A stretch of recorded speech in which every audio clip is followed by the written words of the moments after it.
Hey, I'm Mars, and today I would like to share my master thesis project experiments, robotic freeform timber.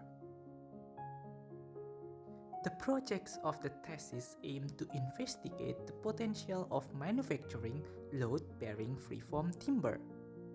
The freeform timber curvature means that the timber frame can rotate freely along X, Y, and Z axes.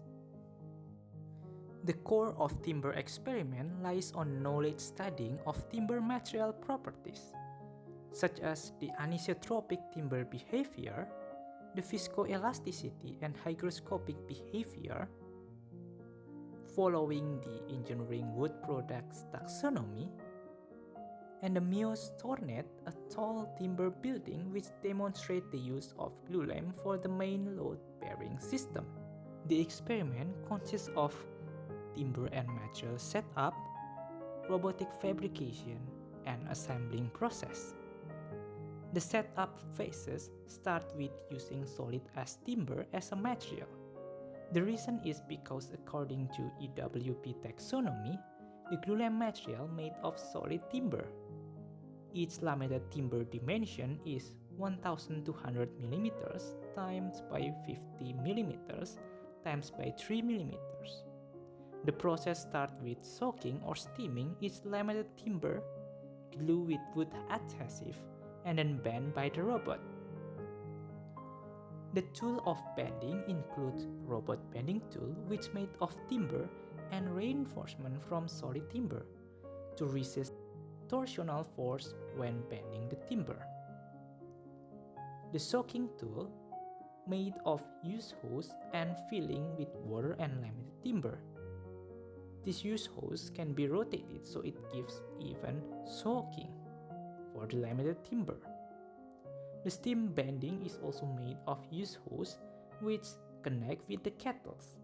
The kettles heat the water and release steam into laminated timber through hose. This is a diagram of the robot setup. There are 6 axes of the robot that needs to be concerned during the robot axis motions.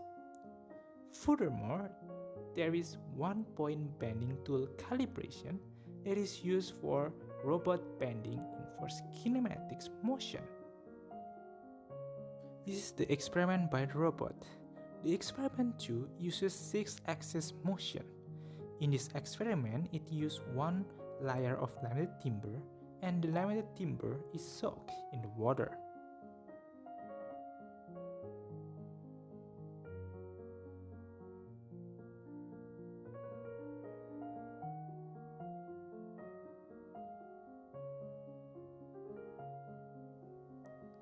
And this is the experiment 3. The experiment 3 uses 3-axis motion. In this experiment, it used 2 layers of laminated timber and each layer is soaked in water and glued together.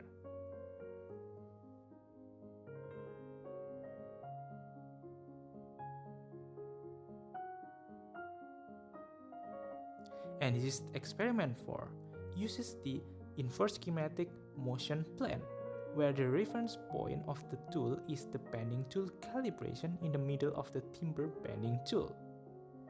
Therefore, the robot axis will be adjusted automatically to follow that reference point. In this experiment, it still used 2 layers of laminated timber, and each layer is soaked in water and glued together.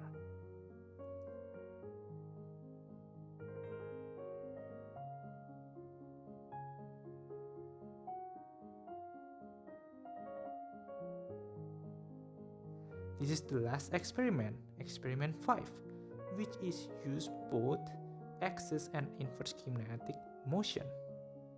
This experiment used 4 laminated timber and each layer is steamed with the steam bending tool and glued together. The result gives a clean result of the timber bending. From this experiment, it demonstrates the steam bending play major influence to softening the timber lignin when it's bended. Moreover, clamping tools play major role in forming and fastening the timber curvature after bending by the robot. The conclusion is that the axis motion experiment is easy to follow, but somewhat difficult to simulate in the robot simulation software. In contrast, the inverse kinematic motion experiment is slightly harder to follow, but very easy and straightforward to synchronize with the robot simulation interface. The combination of both of them in experiment 5 shows the possibility to design user-specific timber curvature. In this experiment, it built on the previous result that enables the remodeling of experiment 3 with the new motion planning. The assembly starts with the robot assembly. The robot is used to assemble 3D printing joint in real-world situation of the fabrication. To determine the plane position, this thesis calculated 3 points in real situation to define a plane. Once this plane is established, the project could construct the plane with z-axis perpendicular to that plane. This plane is essential when programming the robot to assemble the next joints. This is the simulation of robot assembly using pick and place method and assemble precisely to the plane that have been previously calculated.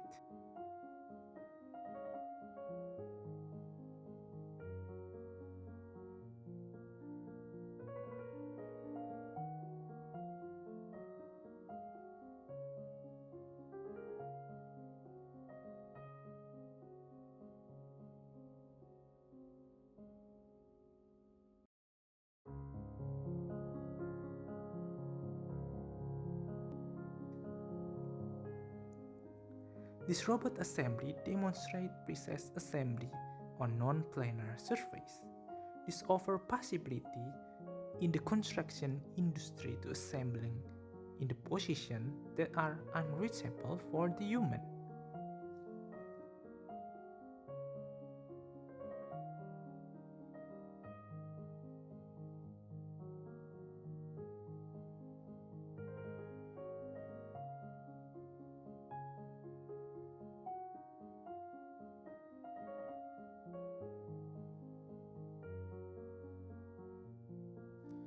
However, this 3D printed joint performance was not sufficient enough to support the entire assembly, so it needs additional joint, such as screw and traditional wood joinery.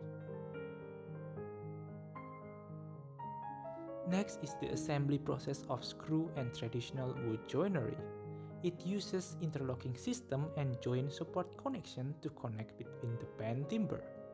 It also uses the bolt in the foundation to strengthen it. This is the result of this assembly.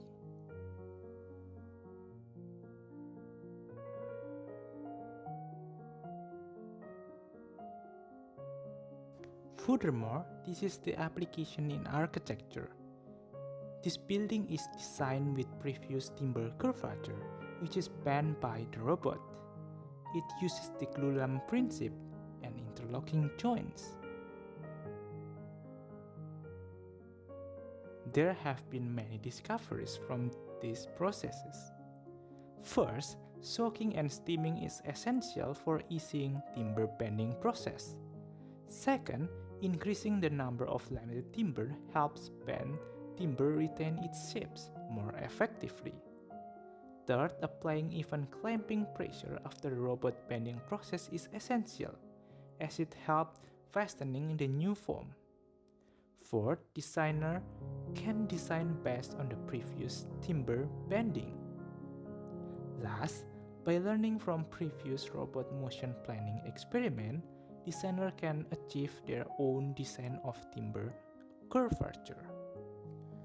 Further development may include creating accurate computational timber model, experiment with additional limited layer, explore large scale of robot system, and integrate with camera vision. Finally, this thesis hopefully can seek to support sustainable architectural spaces that highlight timber beauty and improving construction efficiency. Thank you so much for watching my thesis project. If you have any thought or further question, you can reach me via LinkedIn. Have a good day.